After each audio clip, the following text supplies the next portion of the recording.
Di tahun 2021 lalu, K2G udah bahas beberapa laptop dari seri jagoannya Lenovo, yaitu Yoga.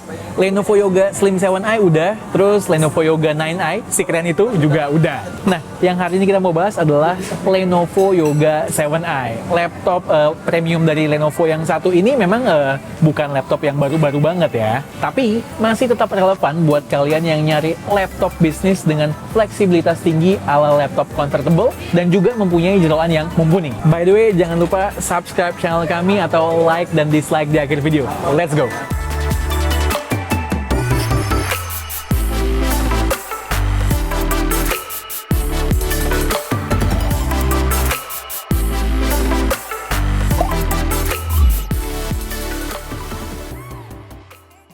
Seperti arah video kami di tahun ini, kami akan menitik beratkan pada experience di hal-hal yang paling penting dari gadget yang kami bahas. Sekedar reminder nih, buat anak lama di dunia perlaptopan, pasti selalu mengira lini Yoga itu selalu artinya convertible.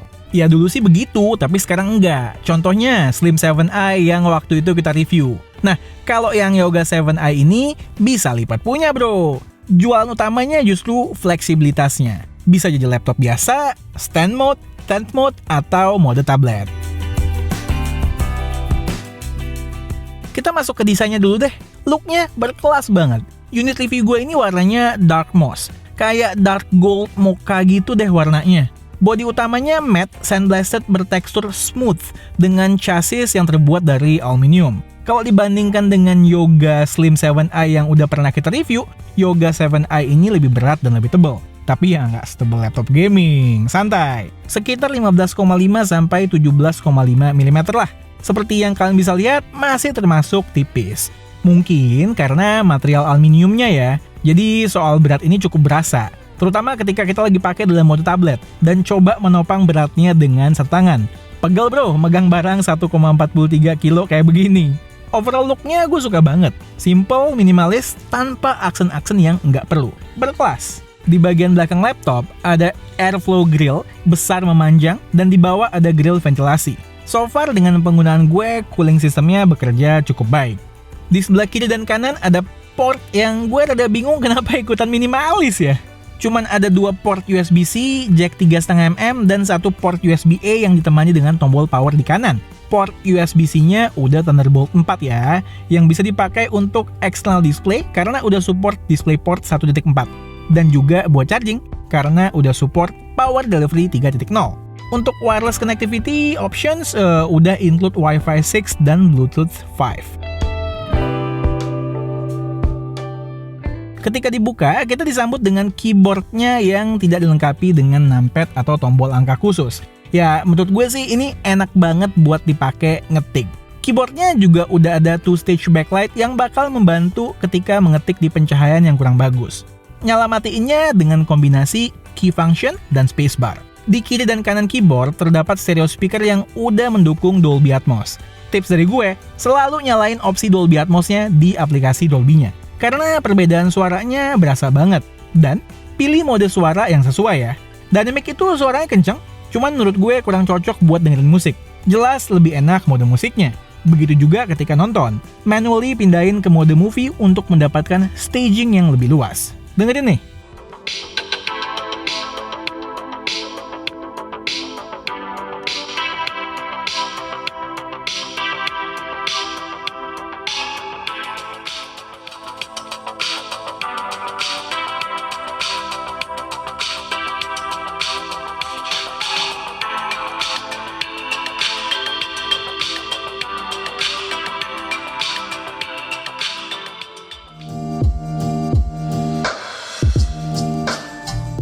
Geser ke bawah, ada trackpadnya yang punya ukuran standar. Nggak kekecilan, nggak besar banget juga. Trackpadnya smooth ketika dipakai scrolling dan sangat responsif. Ketika ditekan untuk mouse click pun feedbacknya berasa pas. Gue lebih suka trackpad ini malah dibanding trackpadnya Yoga 9i yang secara desain keren namun mengorbankan kenyamanan dan fungsi. Oh ya, pastinya udah support gestur dari Windows juga. Geser ke kanan, ada fingerprint sensor yang cukup cepat dan akurat untuk akses security yang nyaman. Ngomongin security, di webcamnya juga ada physical privacy shutter. Jadi ini penting lah buat kalian yang concern sama privacy. Webcamnya sendiri punya resolusi standar 720p yang kualitasnya just okay. Tetap butuh pencahayaan yang bagus supaya kualitasnya nggak drop jauh. Sayangnya kameranya belum compatible dengan Windows Hello nih, jadi nggak bisa sign in ke laptop dengan tampang kita. Buat kalian yang terbiasa membuka laptop dengan satu jari, sayang sekali belum bisa di sini. Bodi bawahnya akan ngikut. Engselnya berasa cukup solid, walaupun begitu gue masih lebih yakin dengan model hinge yang full membentang dari kiri ke kanan seperti di Yoga 9i. Terutama ketika kita bakal sering buka tutup laptopnya sampai 360 derajat. Masuk ke layarnya. Mungkin karena desain engsel yang begini, gue ngerasa bottom bezelnya tebal banget ya. Sayang aja sih, padahal bezel atas kiri kanan udah cukup tipis untuk price point-nya. Layarnya adalah IPS touchscreen berukuran 14 inch dengan resolusi 1920 dikali 1080. Refresh rate-nya 60 Hz dan punya tingkat kecerahan 300 nits. Dan sudah punya cakupan 99% sRGB. Experience gue di keseharian nggak ada komplain sama sekali, ya sesuai lah sama ekspektasi gue. Tapi mungkin ya buat kalian yang terbiasa melihat resolusi lebih tinggi dengan pixel yang lebih rapat di layar 14 inch akan berasa sedikit kurang tajam. Ya lagi-lagi ya mesti ingat harganya juga sih. Di luar itu, layarnya bagus dengan warna yang akurat dan brightness yang cukup ketika harus bekerja di resto atau cafe semi outdoor. Sedangkan kalau under direct sunlight sih akan berasa kurang cerah. Walaupun glossy, gue cukup surprise ya. Refleksi dari layarnya masih nggak begitu mengganggu. Seperti gue bilang tadi, layarnya touchscreen kan. Dari paket pembelian udah dapet digital pen yang bikin laptop ini semakin cocok buat kerja. Tanda tangan dokumen, sketching buat prepare shooting, atau bahkan buat kalian yang memang biasa ngontrol UI dan apps dengan pen, cocok banget. Gue, sejujurnya, lebih sering pakai laptop ini dalam mode tablet maupun tenda, dan bener-bener sering banget memanfaatkan touchscreen ini. Masuk ke urusan jeroan, prosesornya Intel Core i7 11th Gen yang punya performa jauh lebih dari cukup untuk kegunaan gue. Sehari-hari laptop ini gue pakai ngedit video dengan Premiere Pro, ngedit foto di Lightroom, sedikit gaming Valorant maupun Age of Empire. Semua bisa gue lakukan dengan mudah di sini. Yup, gaming masih bisa, cuman ya pilih-pilih lah gamenya, namanya juga bukan laptop gaming kan, tanpa dedicated GPU juga. Yoga 7i mengandalkan Intel Iris Xe.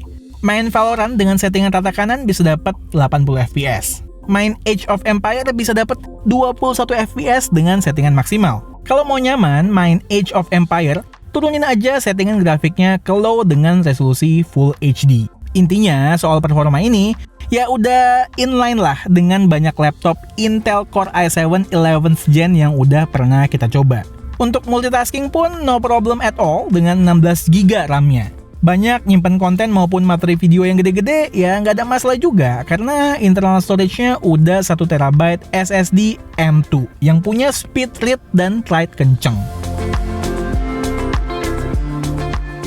Dipakai untuk sekian banyak kegiatan sehari-hari, baterainya gimana nih? Pengalaman gue sih, baterainya bisa tahan sekitar 8-10 jam tergantung pemakaian. Kalau habis, bisa diisi full dengan charger 65 wattnya dengan waktu kurang lebih 1,5 jam.